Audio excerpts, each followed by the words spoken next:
Welcome to a new episode of Drops of Science, the multilingual scientific podcast that selects for you the latest news in natural sciences. Today, the first news concerns a significant advancement in the world of microscopic invertebrates, the creation of a new identification key for the genus Floscularia of rotifers. Rotifers are a group of invertebrates with about 2,000 known species. The name rotifer derives from the Latin rota, wheel, and fero, to carry, inspired by a structure called the corona that appears to rotate due to the synchronized movement of cilia. These cilia not only help rotifers feed, but also enable them to move. Rotifers live in aquatic environments, mainly freshwater, though some marine species exist. A remarkable feature of rotifers is their ability to enter cryptobiosis, a state of suspended animation or deep torpor, allowing them to survive extreme environmental conditions that would be lethal for many other organisms.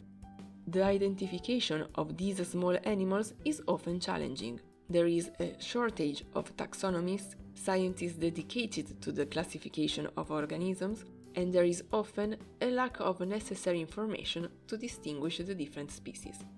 This is where the work of Dr. Alexander Lafleur and his team comes into play. They have decided to gather all available information on the genus Floscularia and develop a reliable and straightforward method to identify the various species. The identification key, now published, focuses on several aspects of adult female morphology, such as the structure of extracorporeal tubes, anterior extremities, trophy, and the ability to form colonies. How does one identify the genus and species compared to all other rotifers? Firstly, all Floscularia species produce an extracorporeal tube. Then the corona of the females has 4 lobes, 2 ventral and 2 dorsal, with slight variations in shape.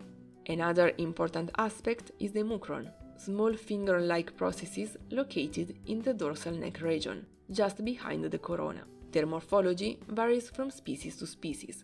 Also, the ability to form colonies varies among species and represents another useful characteristic for identification. The new key, developed by Dr. Lafleur, represents a significant instrument, facilitating not only the accurate identification of Floscularia genus, but also becoming a crucial element for rotifer research. We remain among invertebrates, but of slightly larger size, to discuss sleep rhythms in the genus Drosophila, which includes the well-known fruit fly, Drosophila melanogaster. Living organisms synchronize their biological activities with the Earth rotation thanks to the circadian clock, a molecular mechanism that daily regulates biology and behavior. This synchronization maximizes positive activities during safe periods and minimizes exposure to danger. However, there's more. Some behaviors, such as sleep, are also governed by an additional level of control called homeostatic, which ensures the necessary amounts of sleep are met, suggesting that sleep has a fundamental biological function beyond mere energy conservation and safety. The homeostatic control of sleep works like an internal balance that monitors and compensates for accumulated sleep deficits. A London-based research team, led by Dr. Michaela Joyce, explored this mechanism in 7 Drosophila species, chosen for their diverse ecological niches and significant evolutionary distances. The results showed that while the aspects of sleep governed by the circadian rhythm are consistent among the species, the homeostatic regulation varies greatly.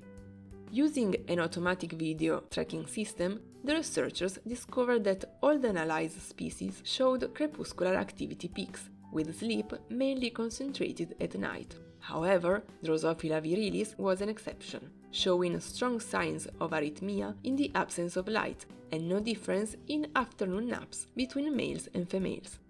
To test the homeostatic regulation of sleep, the scientists forcibly reduced the amount of sleep through mechanical interference, inducing a recovery period known as sleep rebound. This phenomenon occurs when the body tries to recover lost sleep by sleeping longer or entering deeper sleep phases after sleep deprivation. Only Drosophila melanogaster showed signs of sleep rebound after 24 hours of mechanical sleep deprivation, while none of the other species showed signs of homeostatic recovery.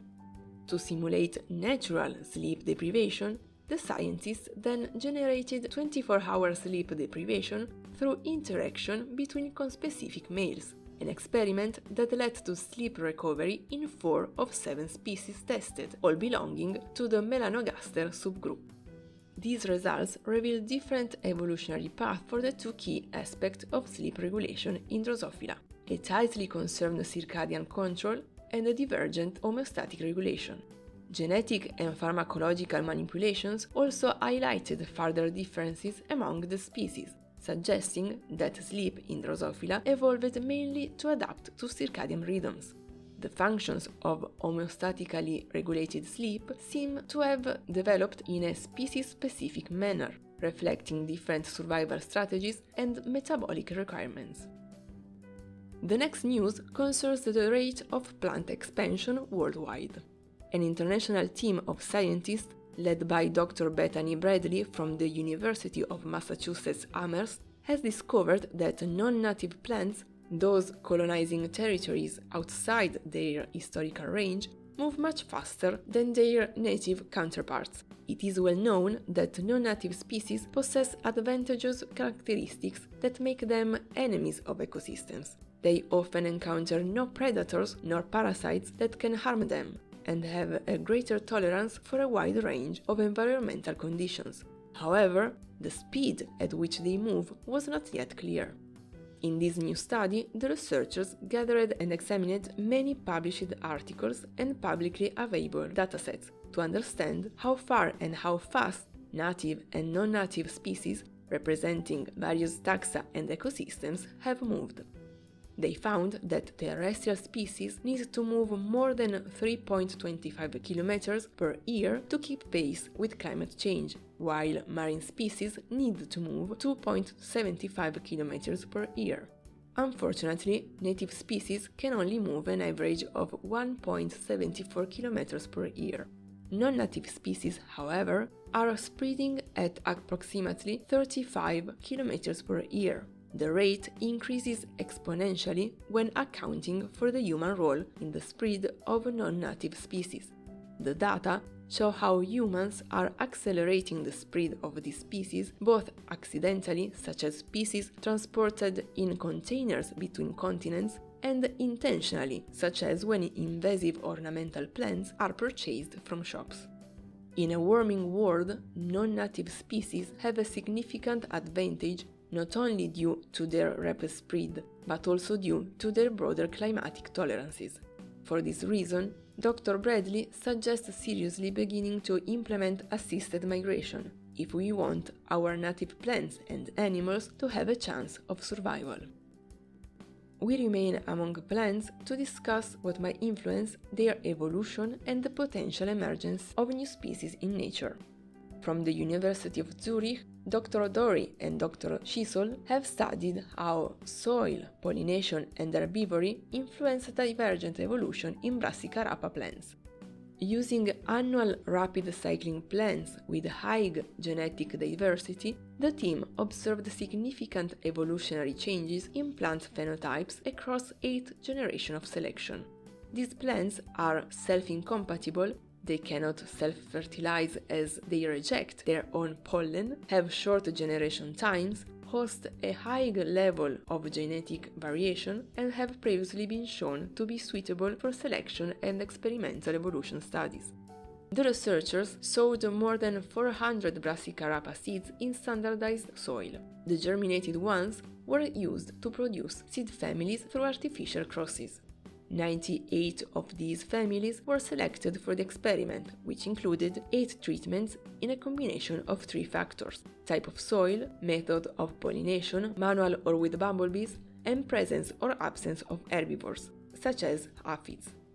At the end of the evolutionary experiment, the researchers studied the extent to which the plants of the two types of soil differed in shape and composition, and how well they have adapted to the soil.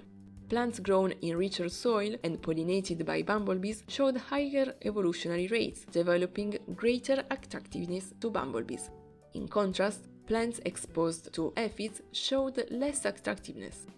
The strongest evolutionary divergence was observed when plants evolved in different soils with bee pollination, regardless of herbivores. This soil pollinator effect influenced divergence in various traits, such as leaf size, flowering time, petal length, and leaf glucosinolates. The study also identified several genes that might be crucial in this adaptation process. The results show that biotic interactions can strongly influence plants' ability to adapt to abiotic factors, and the adaptation is more efficient when plants are exposed to a variety of interactions. We now delve into the world of bats to discuss a study on the impact of the presence of scientists in their caves. Population estimates of these animals during hibernation are crucial for their protection. However, the traditional method of researchers entering caves to count bats can cause significant disturbances, causing the bats to wake up, fly, and lose body mass, with negative consequences for their survival, especially during the same hibernation period. From 2013 to 2018, Dr. Whiting and colleagues conducted 17 surveys in 9 caves in Idaho, United States. Each year, between December and March, 3 researchers ventured into the caves, conducting surveys using headlamps and torches to count and monitor the bats without touching them.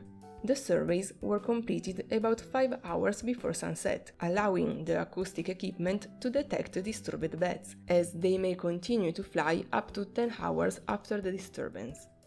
The researchers analyzed the data using statistical models to determine whether the number of bats flying the night after the surveys was greater than on nights without surveys. They found that the studied species did not leave the caves more than expected in 82% of cases. However, fly activity was correlated with the disturbance factor, defined as the number of researchers multiplied by the time spent in the cave. Based on this data, they developed a predictive model to calculate the likelihood of bats waking up and flying out of the caves as a function of the disturbance factor and environmental temperature. This model can help biologists plan surveys to minimize the impact on bats. Caves are a crucial resource for the hibernation of 40% of the world's bat species, providing a thermally stable and protected environment. Therefore, the conservation of these structures is essential. The new methodologies and predictive models developed in this study are valuable tools for improving the management and conservation of bat populations. With this news, we conclude today's episode of Drops of Science.